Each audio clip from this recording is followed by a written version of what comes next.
Oke, selamat pagi, kita ketemu lagi. Hari ini kita akan bahas artefak sejarah yang mungkin sering kita abaikan tapi tiap hari kita hadapi. Kemarin saya ke lapangan, keliling ke kebun laos, tapi kayaknya kalau belum memberi pengantar tentang bermacam bumbu dapur dan bahan-bahan lainnya kayaknya sepertinya kurang lengkap. Jadi saya mulai dari mengenalkan dulu beberapa hal yang mungkin agaknya sepele tapi sebenarnya itu sebuah artefak budayaan, artefak sejarah yang selama ini berada di hadapan kita, tapi kita tidak tahu asal usulnya dan kemudian dari mana dia dan manfaatnya. Itu pertanyaan mendasar yang akan coba saya ulas nanti ke depan di sejarah ide, karena kalau kita bahan tertulis itu masyarakat kita kan tidak terbiasa, jadi saya nyebutnya sejarah ide dan bedah buku karena tidak semua hal yang menjadi bahan sejarah itu bentuknya teks ya, tapi juga ada bahan-bahan, dan itu memang menjadi roadmap riset saya untuk melihat barang-barang sebagai semacam suatu teks ya, untuk dipahami, untuk mengenal sejarah dan geografi masa lalu. Jadi lingkupnya dalam geografi sejarah. Jadi pertanyaan dari mana, kira-kira sejak kapan, dan ditambah mungkin pertanyaan tentang manfaatnya kira-kira apa dan bagaimana mengolahnya, itu sedikit saja karena memang sudah banyak kalau untuk menjelaskan itu. Jadi ini saya kenalkan, ini bumbu dapur. Kalau di sini dibungkus jadikan satu ini harganya 1.000, dan kemudian ini ada bumbu sup ya, bumbu sup. Ini nanti penjelasannya. Ini ada kapulaga, bunga lawang, cengkeh, jinten, dan pala ya, pala. Kita bahas bumbu dapur dulu. Jadi kalau bumbu dapur ini isinya biasanya ada 5, kalau enggak 6 biasanya. Tidak menentu, kadang ada daun jeruk ditambah, kadang tidak ada. Jadi ini daun salam. Di sini banyak sekali pohon daun salam. Jadi di hutan juga ada, yang ditanam juga ada, dan kemarin saya keliling di kelurahan sebelah itu, di pinggir jalan banyak sekali pohon daun salam ini ditanam oleh masyarakat dan dijual. Dan ini serai ini banyak juga di sini ditanam di pinggir jalan sama di kebun, dan ini juga menjadi komoditas asli sini. Dan kemudian ini laos juga komoditas ini, banyak sekali kebun laos di sini. Terus kemudian ini laos ya, laos. Ada jahe juga, ada kunyit ya, kunyit. Dan kemudian daun jeruk. Jadi ada berapa ini? 1, 2, 3, 4, 5, 6 ya, 6. Nah, dari dulu saya punya pertanyaan besar. Jadi kadang kalau di Palembang ini saya ngerasa kayak bermacam bahan yang baik itu bahan masakan dari barat, dari Melayu, baik Melayu Minang, dan juga bahan dari Jawa Timur, yang ini juga banyak ikut juga bertemu di sini. Jadi saya merasa memang Palembang sebagai pusat, dulu Sriwijaya itu bagian dari terminal ya, terminal untuk barang-barang dari timur, kemudian dilempar lagi ke Tiongkok dan ke India. Sumber informasi itu saya dapat dari Paul Whitley. Ini sebenarnya ini jurnal ya. Paul Whitley itu ahli geografi sejarah yang pernah tinggal dari Inggris, yang pernah tinggal di Malaysia, mengajar di Malaysia, dan akhirnya pada masa akhir karirnya dia di Chicago. Jadi selama dia di Asia Tenggara, risetnya tentang geografi kesejarahan perdagangan masa lalu banyak sekali, dan 5 tahun terakhir ini saya baca dan saya juga agak heran mengapa hal-hal semacam ini jarang disinggung, padahal menurut saya itu penting. Dan dari situlah kemudian saya tertarik untuk melakukan pengkajian terhadap barang-barang yang memang kelihatan kita anggap biasa, tapi itu sebenarnya menjadi semacam data bagi pemahaman kita untuk memahami masa lalu. Jadi yang ingin saya bahas dulu itu Laos ya, Laos ini. Nanti kita akan lihat ekologinya, geografi lingkungannya seperti apa Laos itu, dan di sini memang cocok kaitannya dengan daerah-daerah rawa, memang profil tanahnya cocok untuk tanaman-tanaman akar-akar dengan ini ya, akar yang cenderung dangkal ya, dan kalau Laos ini sebenarnya kalau ini salam ini tanaman pohon tinggi juga, sebenarnya itu tinggi dan cepat sekali dia tumbuh kalau di sini. Dan beberapa bahan yang biasanya dianggap herbal ya, sup-supan, ini biasanya saya gunakan untuk bikin tongseng dan sebagainya sebagai campuran untuk biar lebih aroma sedap dan menghilangkan rasa enek dan juga membuat badan lebih segar. Itu termasuk salah satu fungsinya juga ada sebagian untuk melembutkan daging. Jadi banyak.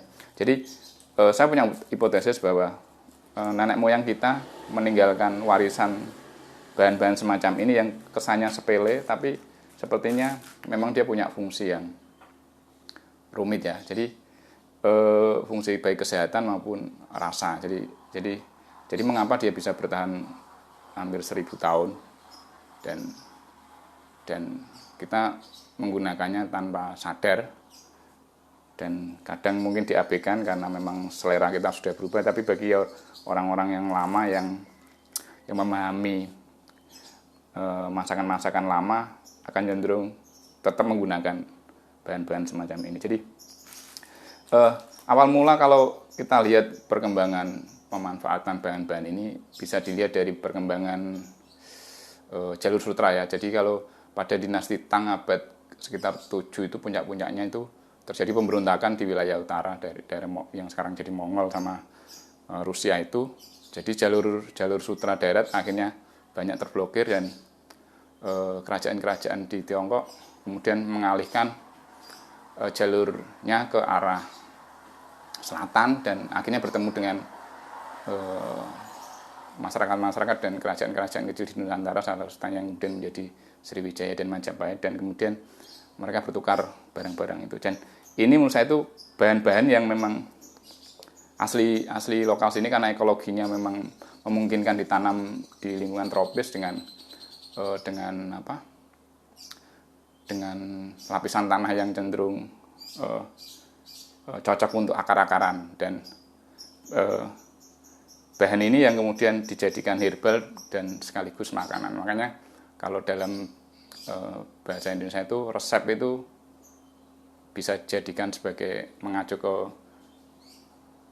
untuk memasak ya, bahan untuk cara masak, tapi juga bisa untuk kalau ini obat ya, resep obat. Jadi makanan itu punya fungsi, kalau kita salah menempatkan juga bisa menjadi penyakit, tapi kalau kita bisa menempatkan dengan kondisi yang sesuai, keadaan yang sesuai, itu bisa menjadi obat. Itu kalau pemahaman yang saya pahami selama ini. Jadi ini buku Pak Willy, kalau ini buku konteks sejarah abad pertengahan, dan makanya saya menyebutnya sebenarnya abad pertengahan itu memang kalau secara tekstual untuk wilayah Asia Tenggara dan Asia itu menurut saya itu abad gemilang malah kalau dari sisi kebudayaan ya. Kalau di Eropa mengalami abad kegelapan dari sisi teks dalam perkembangan ide tekstual mereka, tapi kalau dari sisi hiruk pikuk perdagangan internasional menurut saya itu abad pertengahan itu malah puncak-puncaknya. Makanya pada saat itu banyak muncul kerajaan-kerajaan yang kaya karena disebabkan oleh komoditas-komoditas ini. Dan bangsa Eropa juga akhirnya tertarik dengan biji-bijian ini ya. Ini berbeda lagi juga karena kayaknya jangkauan biji-bijian ini lebih jauh lagi. Ada bunga lawang, ada pala, ada apa nih? Ini kalau ini bunga lawang, pala, ini pala, kapulaga, nah ini lada, tumbar ada di situ. Jadi sepertinya ini lebih tua lagi karena ini jangkauannya lebih jauh dan kayaknya sejak dulu masyarakat Mesir juga sudah biasa memakainya, dan kemudian daerah Timur Tengah juga kayaknya sudah memakainya. Kalau untuk biji-bijian ini sepertinya jauh sebelum abad 10 ya. Makanya ini sedang saya coba cari, lacak sumber-sumbernya, walaupun bukti-bukti sudah banyak kaitannya dengan penggunaan rempah-rempah untuk pada periode masa Jaya Mesir, tapi bagaimana jalur-jalur itu dan itu kita bisa lacak melalui bahan makanan itu kerangka teori yang saya gunakan. Jadi kita bisa melihat pola jenis bahannya dari setiap wilayah itu, bisa melihat cara masaknya dan kecenderungan sebuah wilayah memiliki selera tertentu. Jadi secara geografi itu menciptakan memungkinkan untuk tanaman tumbuh, dari tanaman tumbuh itu memungkinkan orang memanfaatkannya, kemudian memperdagangkannya, dan kemudian meleburnya menjadi sebuah karya kuliner, karya-karya makanan, karya-karya masakan yang akhirnya kita konsumsi sekarang ini. Jadi itu saya menyebutnya bahan masakan sebagai artefak ya, sebagai artefak. Jadi ini pengantar saja, dan ini ada buku sejarah rempah-rempah ini agak populer, ini cara ininya populer, tapi menurut saya bermanfaat juga untuk sebagai sumber tambahan. Tapi kalau dasar teori saya ini dari Paul Whitley, ini jurnal tahun berapa ini ya, 1959 ya. Jadi sangat lama sekali, dan sayang peninggalan kaitannya kerangka teori semacam ini saya lihat belum dieksplor lebih jauh, apalagi ahli geografi dan sejarah. Dan memang ini passion, jadi saya juga ingin berbagi walaupun belum final hasil yang saya pelajari. Dan ini laboratorium kecil saya untuk memanfaatkan bahan-bahan ini. Kayaknya memang sepele ya, tiap hari masak yang untuk makan hari, tapi sekaligus saya juga bereksperimen kira-kira kalau menggunakan bahan ini efeknya apa. Tapi kalau saran saya, kalau yang Anda pakai blender, ini jangan di blender, rasanya kayak jamu kalau ini. Jadi yang di blender paling bawang putih, bawang merah, sama cabai. Tapi kalau untuk akar-akaran ini jangan ditumbuk atau dihaluskan pakai ini, karena saya pernah blender itu rasanya aneh. Jadi kita juga harus memperlakukan setiap bahan ini dengan cara yang lain-lain biar rasanya maksimal. Mungkin ini sekedar pengantar saja. Nanti kita suatu saat ke lapangan dan melihat bagaimana pekebun dan petani sini memproduksi bahan-bahan ini dan memasarkannya. Oke, selamat pagi.